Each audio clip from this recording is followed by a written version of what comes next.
আজ আমি একটা সাবেকি রান্না আপনাদের সামনে তুলে ধরতে চলেছি। আজকের রেসিপি নিরামিষ মোচার ঘন্ট। মা ঠাকুমাদের আমলে এই রেসিপিটা খুবই প্রচলিত ছিল, কিন্তু বর্তমানে মোচা কাটা ঝামেলার জন্য আর সময়ের অভাবে এই রেসিপিটা প্রায় হারিয়ে যেতে বসেছে। Hello friends, welcome back to my channel মিষ্টি ক্ল্যান। আশা রাখছি আমার আজকের এই ভিডিওটা আপনাদের ভীষণই ভালো লাগবে। তাই ভিডিও ভালো লাগলে লাইক, শেয়ার আর কমেন্ট করতে ভুলবেন না। এখনও এই বন্ধু চ্যানেলটি সাবস্ক্রাইব করে না থাকলে প্লিজ বন্ধুরা অবশ্যই চ্যানেলটি সাবস্ক্রাইব করে আমার পাশে থাকবেন। আসুন দেরি না করে দেখে নিই আমার আজকের রেসিপি নিরামিষ মোচার ঘন্ট। নিরামিষ মোচার ঘন্ট বানাবার জন্য আমি এখানে একটা মোচা নিয়ে নিয়েছি। মোচাটাকে প্রথমে কেটে নেব। মোচার উপরে এই যে পাতার মতো অংশটা থাকে, এগুলোকে ছাড়িয়ে নিয়ে যেতে হবে আমাদের।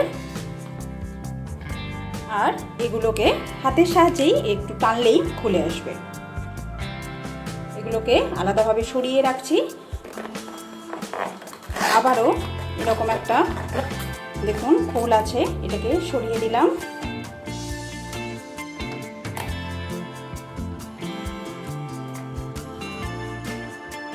উপরে খোসার মতো অংশগুলোকে বাদ দিয়ে ছাড়াতে ছাড়াতে ভেতরে দেখবেন এরকম সাদা একটা সলিড অংশ বেরিয়ে আসবে। এটাকে পুরোটাই কিন্তু আমরা কেটে নেব। এটা কাটার আগে হাতে আমি নিয়ে নিচ্ছি সর্ষের তেল।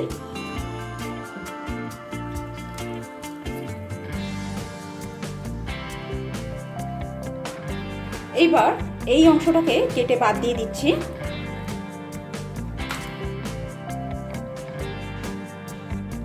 এটাকে গোল গোল রিংয়ের মতো করে কেটে নেব।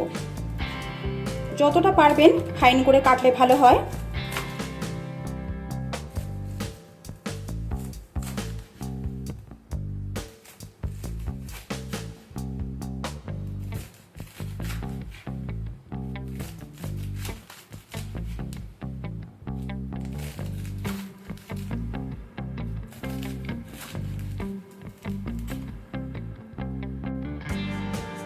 সমস্তটা এরকম রিং রিং করে কেটে নেওয়া হয়ে গেছে, আপনাদেরকে দেখিয়ে দিই।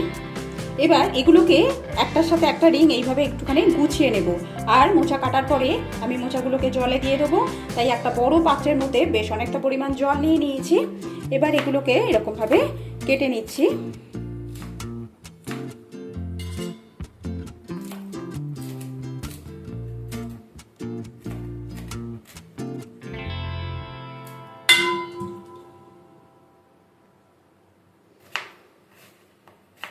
যতটা পারবেন একটু ফাইন করে কাটার চেষ্টা করবেন।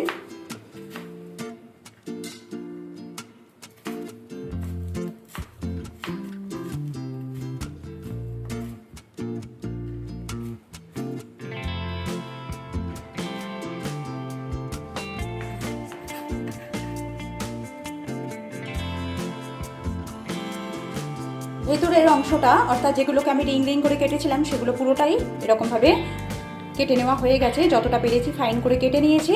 মোচা কাটার পরে সাথে সাথে কিন্তু জলে ভেজাবেন, না হলে দেখবেন একটু কালচে মতো হয়ে যাচ্ছে। এবার এই অংশগুলোকে কেটে নেব।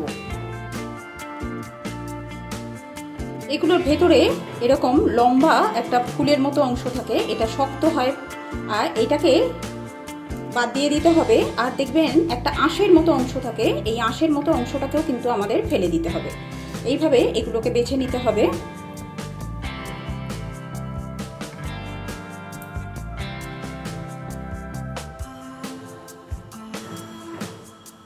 আশা করি আপনারা ভিডিওতে দেখে বুঝতে পারছেন আমি ঠিক কোন অংশগুলোকে ফেলে দিচ্ছি। এই আঁশের মতো অংশটাকে আর এই ফুলের ডাঁটার মতো যে অংশটা থাকে এটা।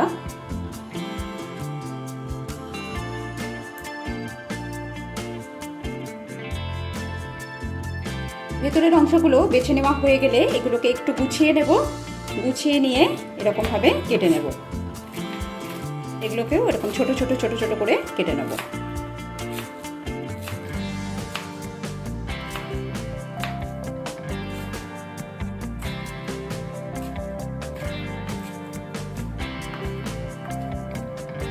এগুলোকেও কাটার পরে সাথে সাথেই জলে দিয়ে দেবো। এইভাবে সমস্ত মোচাটাকে আমি রেডি করে নিচ্ছি। আসলে কিছুই না, মোচা কাটতে একটু ধৈর্য আর একটু সময়ের দরকার পড়ে।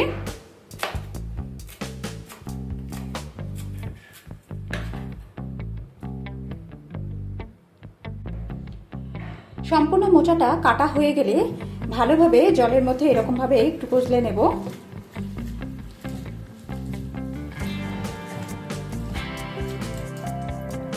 এবার এটাকে কুকারে দিয়ে সেদ্ধ করে নেব।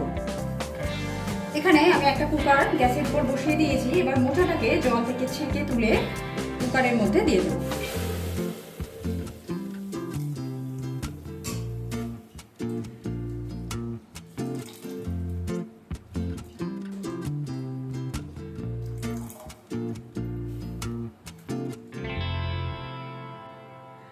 এবার এর মধ্যে বেশ কিছু ভিজিয়ে রাখা ছোলা দিয়ে দেব।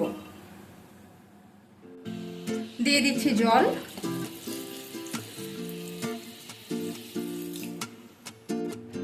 1 টিস্পুন নুন অ্যাড করে দিলাম।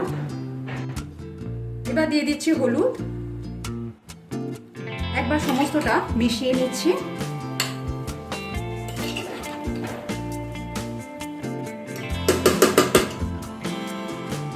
কুকারের ঢাকনা বন্ধ করে 4 থেকে 5টা সিটি দিয়ে মোচাটাকে সেদ্ধ করে নেব। একটা মশলার পেস্ট বানিয়ে নিতে হবে। তার জন্য একটা মিক্সিং জারের মধ্যে আমি দিয়ে দিচ্ছি কয়েক টুকরো আদা কুচি। এবার 4টে গোটা কাঁচা লঙ্কা অ্যাড করে দেব। লঙ্কাগুলো দেবার আগে এরকমভাবে ভেঙে নিচ্ছি মাঝখান থেকে। দিয়ে দিচ্ছি 1 টিস্পুন গোটা জিরে। এবার এর মধ্যে দিয়ে দিচ্ছি 2টো ছোট এলাচ। সামান্য পরিমাণ জল অ্যাড করে একটা মিহি পেস্ট বানিয়ে নিতে হবে।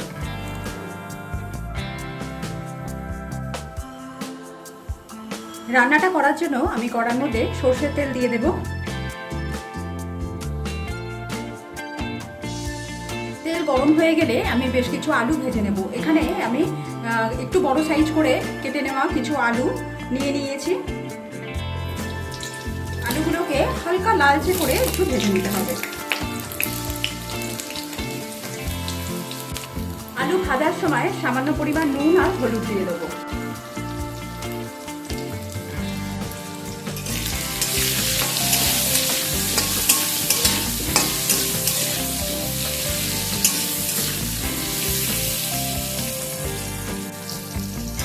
হালকা লালচে করে আলুগুলো ভেজে নেওয়া হয়ে গেলে এবার আমি তুলে নিচ্ছি।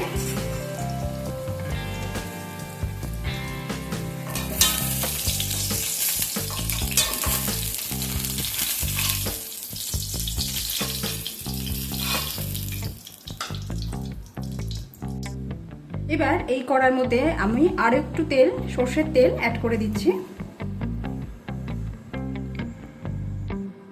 তেলের মধ্যে কিছু গোটা গরম মশলা অ্যাড করে দেব। এখানে দিয়ে দিচ্ছি একটা দারচিনি স্টিক, 2টো লবঙ্গ, 3টে ছোট এলাচ, 2টো গোটা শুকনো লঙ্কা আর একটা তেজপাতা। তেজপাতাটাকে মাঝখান থেকে এইভাবে ফাটিয়ে দিয়ে দিলাম।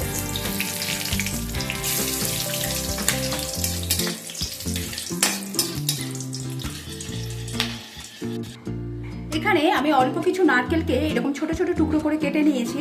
এগুলোকে তেলের মধ্যে দিয়ে হালকা ভেজে নেব।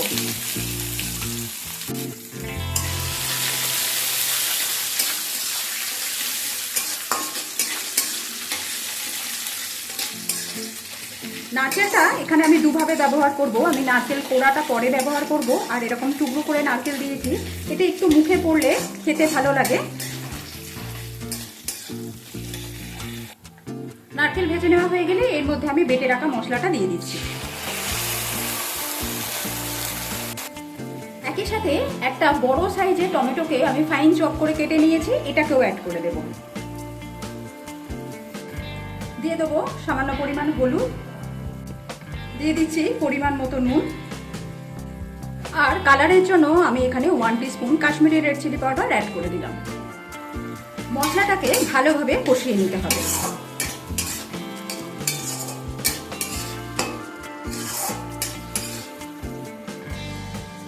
ভালোভাবে মিশিয়ে নেবার পর আমি এটাকে চাপা দিয়ে ভালোভাবে কষিয়ে নেব।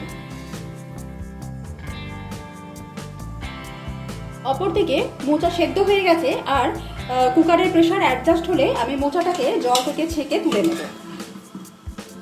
মোচাতে যাতে একটুও জল না থাকে তার জন্য একটা বড় পাত্রের উপরে আমি এরকম একটা স্ট্রেনার নিয়ে নিয়েছি। এবার স্ট্রেনারের উপরে আমি মোচাটাকে দিয়ে দিচ্ছি।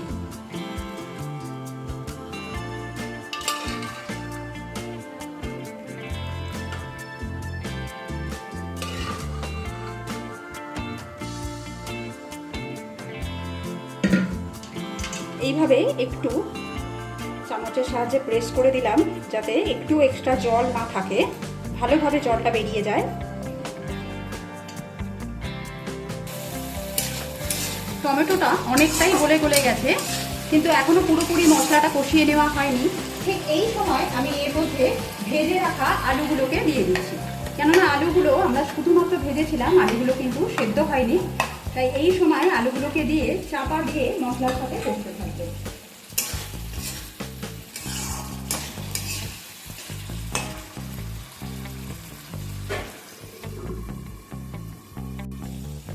খুব সুন্দরভাবে মশলা কষানো হয়ে গেছে আর আলুগুলো সেদ্ধ হয়ে গেছে। এবার আমি কুড়িয়ে রাখা নারকেলটা এর মধ্যে অ্যাড করে দেব।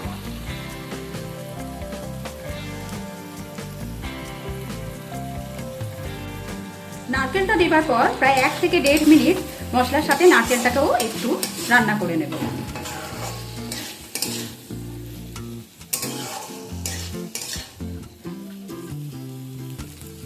এবার এর মধ্যে আমি সেদ্ধ করে রাখা মোচা দিয়ে দিচ্ছি।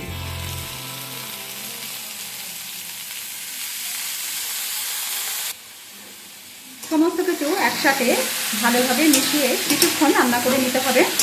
আর বেশি সময় লাগবে না, যেহেতু আলুও সেদ্ধ হয়ে গেছে আর মোচাটা অলরেডি আমাদের সেদ্ধ করাই আছে।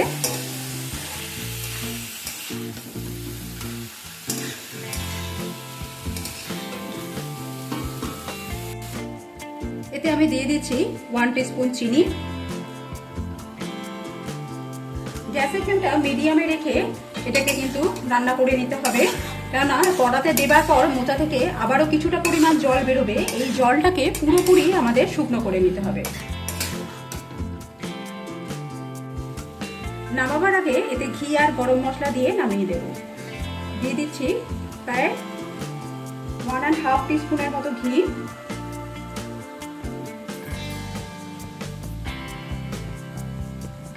আর 1 টিস্পুন গরম মশলা দিয়ে দিলাম। গ্যাসের ফ্লেমটাকে অফ করে দিয়ে এগুলোকে একবার ভালোভাবে মিশিয়ে নেব।